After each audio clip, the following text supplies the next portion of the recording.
Welcome back guys to another explanation of sequence। तो chapter की शुरुआत होती है। हमें दिखाया जाता है शायशु क्लास जा रहा होता है और सोचता है चलो मुझे एक टाइटल भी मिल गया। वो टाइटल है गॉडेस ऑफ फर्टिलिटी। सुनने में कितना कमाल का लगता है। फिर सीन शिफ्ट होता है क्लास की तरफ। मिस जियानवू क्लास में आते हुए कहती हैं सभी बच्चे शांत हो जाओ। टीचर बोलती है हमारी इस क्लास को बने हुए कुछ ही हफ्ते हुए हैं, इसलिए इस क्लास का कोई मॉनिटर नहीं है जो इस क्लास को रिप्रेजेंट करे। क्या कोई किसी को वोट देना चाहता है मॉनिटर बनाने के लिए?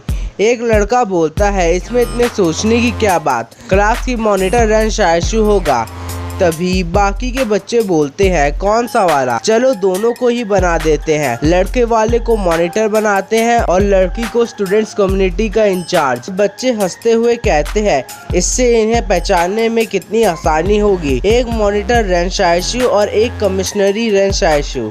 टीचर कहती है अब उन्हें चिढ़ाना बंद करो। ये क्लास मॉनिटर और कमिश्नरी क्या करते हैं? क्या इन्हें कोई खास फायदे मिलते हैं? शायशु कंफ्यूज होकर शायजुन से पूछता है कुछ खास फायदे नहीं मिलते हैं, ऊपर से हमें इनकी पढ़ाई में मदद करनी पड़ती है। शायजुन बताती है ओह अच्छा, तो मॉनिटर और कमिश्नरी का काम स्टूडेंट्स की पढ़ाई में मदद करना है। तुम फिर से सोने क्यों जा रही हो? फाइनल एग्जाम कुछ ही दिनों में शुरू होने वाले हैं, क्या तुम्हें एग्जाम के लिए तैयारी नहीं करनी? फिर शायजुन उसे धीमे आवाज में बताती है लुओलान कुछ खतरनाक काम करने की प्लानिंग कर रहा है, इसलिए तुम्हारे लिए अच्छा ही होगा कि तुम उससे दूर रहो। ये सुनकर शायशु जोर से बोलता है तुमने क्या कहा? फिर आसपास का माहौल देखकर शायशु भी उसके पास आता है और पूछता है लुओलान क्या करने की सोच रहा है? फिर शायजुन उसकी तरफ पलटती है उससे जवाब देने के लिए, लेकिन शायशु नोटिस करता है कि वो शायजुन के काफी करीब आ गया है। फिर शायजुन उससे दूर हटकर उसे बताती है मैं क्विंग को पागल खाने नंबर 4 के आसपास टहलते हुए देखा है।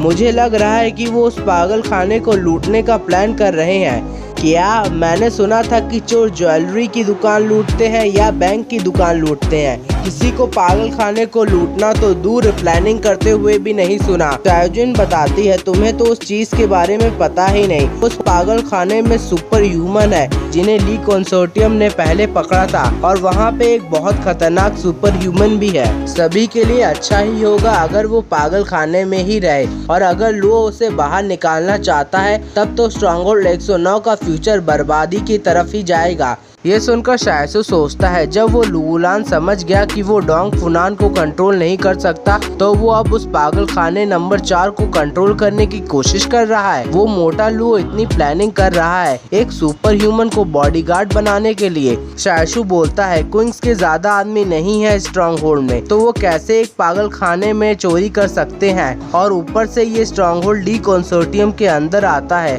और अगर लीज को पता चल गया तो लोगों को डर नहीं है क्या कि उसे स्ट्रॉन्गहोल्ड से बाहर निकाला जा सकता है? शाओजिन बोलती है लगता है तुम क्विंग्स को कम समझ रहे हो, और या मैं कहूँ कि तुम क्विंग जेन को कम समझ रहे हो। जरूर उसने काफी सारे बंदों का इंतजाम करा होगा स्ट्रॉन्गहोल्ड 109 में। लुओलान के पास काफी सारे घातक हथियार भी है। क्या काफी सारे घातक हथियार? शाओजिन बोलती है तुम तो जानते ही होगे कि लुओ के पास दिमाग नाम की कोई चीज नहीं है। वो हमेशा स्ट्रॉन्गहोल्ड 113 में काम खराब कर देता था क्योंकि वहाँ पर उस पे कोई भी लॉ लागू नहीं होता था, और वो इस चीज का फायदा उठाकर कि लीज के पास इतना टाइम ही नहीं कि वो उस पे ध्यान दे, और अगर ली ने उसे पकड़ भी लिया तो क्विंग जेन अपने पैसों के दम पे लुओ को बेल पर बाहर निकलवा देगा। और ली की तो औकात ही नहीं है कि वो लुओ को मार सके। ये सुनकर शायशु उसे दूसरा सवाल पूछता है कि वो बंदा जो पागल खाने नंबर 4 में है क्या वो इतना खतरनाक है कि तुम लोग भी उससे डरते हो? शाओजिन बताती है हम उससे डरते नहीं है, लेकिन वो इंसान काफी भयानक चीजें इंसानों को दिखा सकता है। ओह तो उसकी पावर क्या है? हिप्नोटिज्म। वो लोगों को हिप्नोटाइज कर सकता है। उसे एक सेल में अकेले रखा गया है और जो लोग उसे खाना देने आते हैं उन्हें भी नॉइस कैंसलेशन हेडफोन पहनाकर भेजा जाता है। शायशु बोलता है तुम लोग इतना सीक्रेट में क्यों काम करते हो? अगर वो इतना ही खतरनाक है तो तुम लोग उसे मार क्यों नहीं देते? उसने कुछ बुरा काम नहीं किया है तो फिर हमें उसे क्यों मारे? तुम्हारा तो काफी वियर्ड लॉजिक है।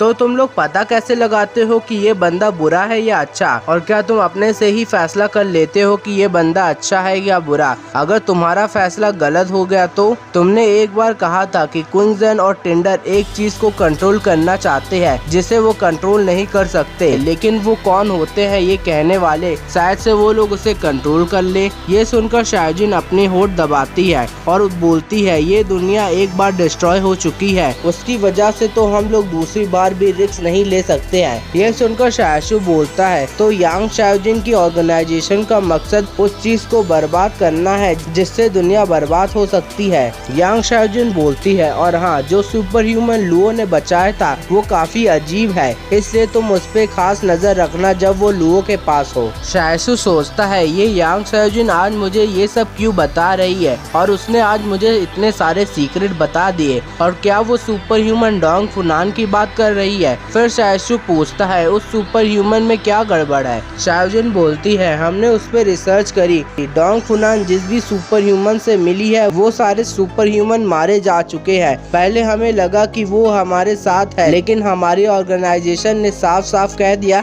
कि हमारे उनके साथ कोई भी दोस्ती नहीं है, और कुछ समय पहले से इस स्ट्रॉन्ग होल्ड में भी मर्डर के केसेस सामने आ रही हैं। फिर सीन शिफ्ट होता है, एक इंसान दूसरे की गर्दन पे काट कर वैम्पायर की तरह उसका खून चूस रहा होता है, और हमें यांग शाओजिन की बैकग्राउंड में आवाज बताती है कि जो भी मर्डर सामने आए हैं उन सभी में विक्टिम का खून पूरी तरह से चूस लिया गया है, और हमें डोंग फुनान पे काफी ज्यादा शक है। लो शिन्यू ने पूरी फाइट देखी थी कि जब वो डोंग फुनान दूसरे सुपर ह्यूमन को ली के सोल्जर से बचा रही थी, लेकिन ऐसा लगता है कि वो बस उस सुपर ह्यूमन के खून के लिए उसे बचा रही थी।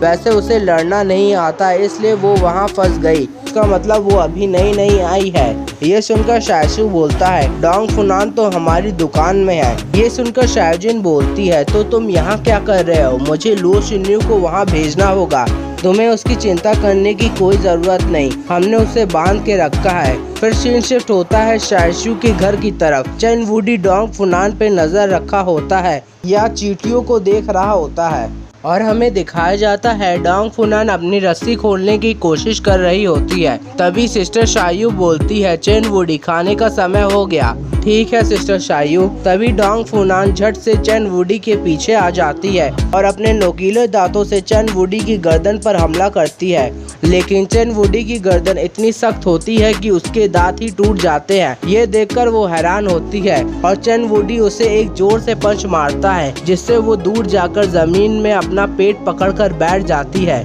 तुम शैतान कहेगी, तुम्हारी हिम्मत कैसे हुई? और चेन वुडी उसे पीटने लगता है और डोंग फुनान का ये हाल हो जाता है। वीडियो पसंद आई हो तो लाइक शेयर सब्सक्राइब जरूर करिए।